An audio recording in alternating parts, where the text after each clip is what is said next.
মহেশখালী বাংলাদেশের একমাত্র পাহাড়ি দ্বীপ।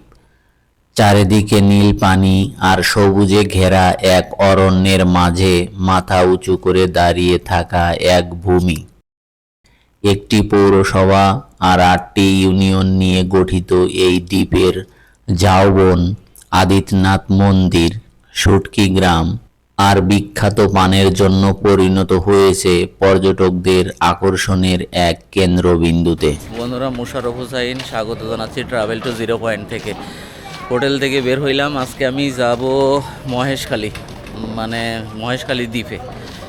সুগন্ধা বিচ পয়েন্ট থেকে গাড়ি নিয়ে যাব হচ্ছে ঘাট থেকে তারপরে স্পিড বোটে যাব। কীভাবে যাই সাথে থাকবেন, এবং মহেশখালীর প্রত্যেকটা পয়েন্ট, মানে কি কি পয়েন্ট ঘুরবেন ওখানে সবগুলো দেখাবো বন্ধু। সো সাথে থাকবেন শেষ পর্যন্ত। সুগন্ধা বিচের সামনে থেকে গাড়িতে উঠলাম, এখন যাইতেছি সলম্বর ঘাট থেকে মহেশখালী একদম স্পিড বোটে যে কোনোভাবে ট্রলারে চলে যাওয়া যাবে।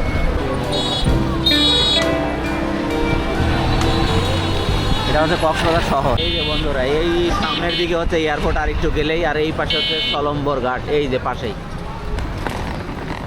এই যে সামনেই হয়তো আর 1 মিনিট গেলেই এই সলম্বর ঘাট বেল।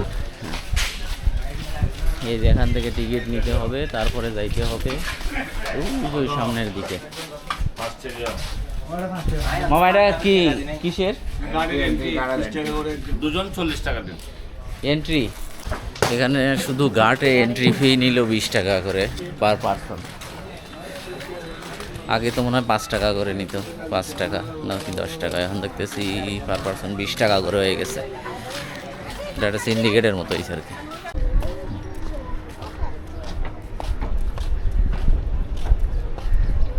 এখানে অনেক স্পিড বোট আছে, বাট পর্যটকদের নিয়ে যাচ্ছে না যাওয়া আসার রিজার্ভ ছাড়া। এটা পুরাই একটা হেনস্থার শিকার হইলাম এখানে।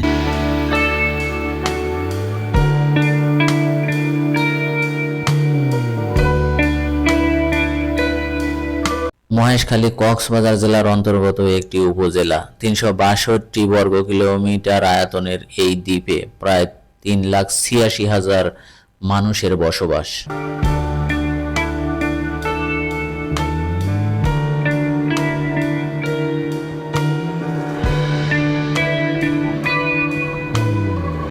চলে আসলাম মহেশখালীর 1 নাম্বার ঘাটে অল্প কিছু অটো রিক্সা, ইজি বাইক আছে, বাট ভাড়া অনেক বেশি চাইলো। 20 টাকা দিয়ে একটা রিক্সা নিলাম। এই যে ব্রিজের মাথায় অটো স্ট্যান্ড আছে, ওখান থেকে ভাড়া করে নিব। এই যে মহেশখালী 1 নম্বর ঘাট থেকে একটা অটো নিয়ে নিলাম। এখন এই পুরা দ্বীপটা ঘুরবো আমরা। দেখি সামনের দিকে যাই। প্রথমে কোন জায়গায় যাচ্ছি মামা? ঝাউ বাগান 0 পয়েন্ট। মানে ঝাউ বাগানের আগেও আমি গেছি, দারুণ একটা জায়গা, মানে দেখলে ভালো লাগবে। এই ইজি বাইকটা ভাড়া নিলাম, পুরা মহেশখালী ঘুরবো, 350 টাকা নিবে।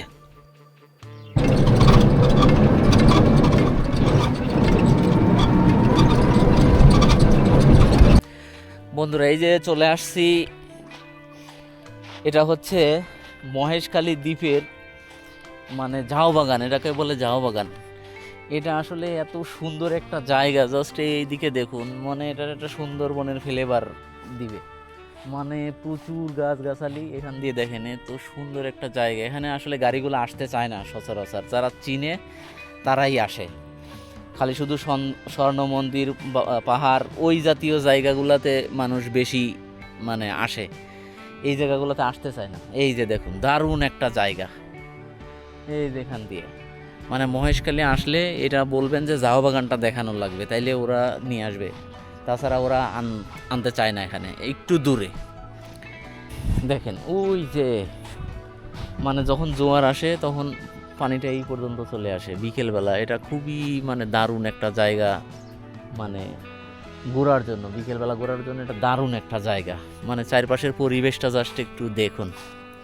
এই জায়গাটা আমি প্রথমে আসলাম এই কারণে যে এখানে মানে এই জায়গাটা আমার কাছে মহেশখালী দ্বীপের সবচেয়ে বেস্ট একটা জায়গা মনে হয়, এই কারণে এখানে চলে আসছি প্রথমে।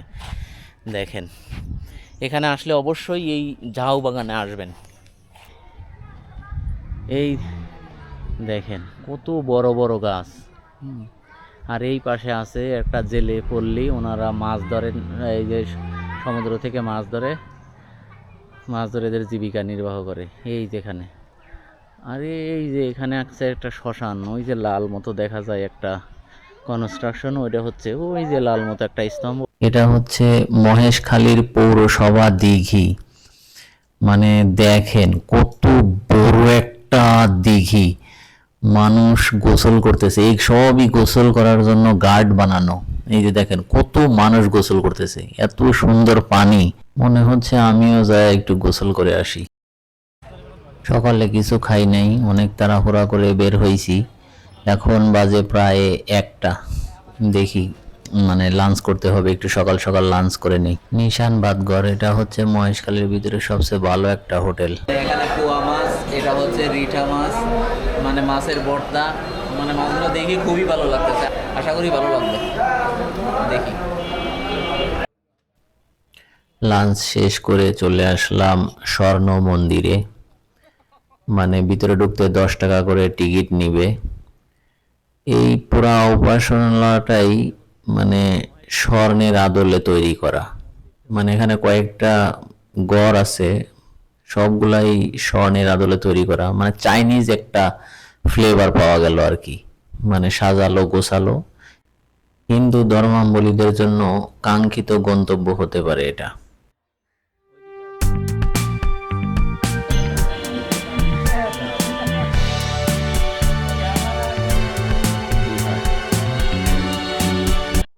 চলে আসলাম শ্রী শ্রী আদিনাথ মন্দিরে। ভেতরে সম্ভবত পূজা হচ্ছে। একজন ধ্যানের মতো করে বসে ভিক্ষা করতেছে, আর আমার পোলা গভীরভাবে দেখতে।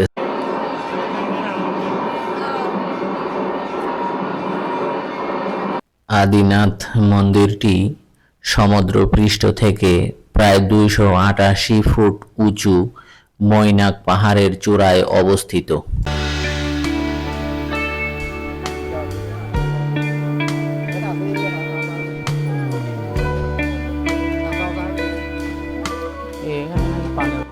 এটা হচ্ছে মহেশখালীর পানের বরজগুলো, ওই যে নিচে দেখা যাইতেছে।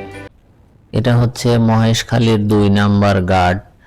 মানে যদি সম্ভব হয় প্রথমে এই ঘাটে এসে নেমে সবকিছু দেখে একদম 1 নাম্বার ঘাট দিয়ে চলে যাওয়া। যেহেতু আমি ওই পাশ দিয়ে আসছি, এই জন্য দেখতে আসলাম এইটা। বাট আমি আবার ওই ঘাটে যাব, কারণ এখনো শুটকি পল্লী দেখা বাকি রয়ে গেছে।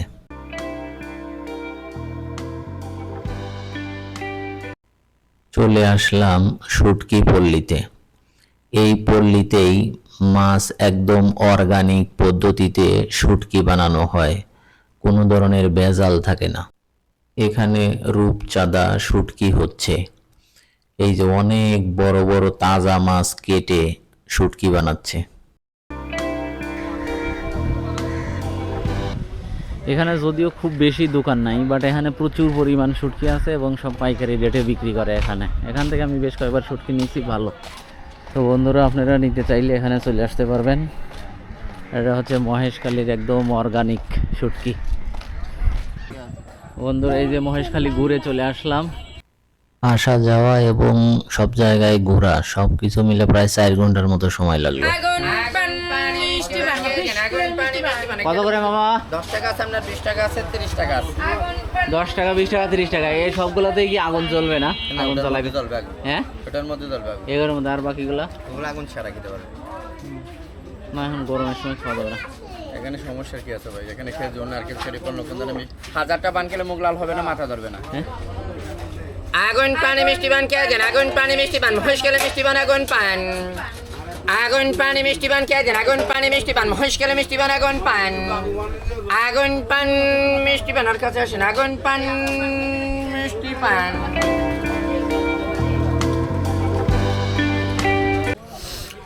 বন্ধুরা, এই যে শেষে যাওয়ার সময় মিষ্টি পান খাইলাম, ভালোই।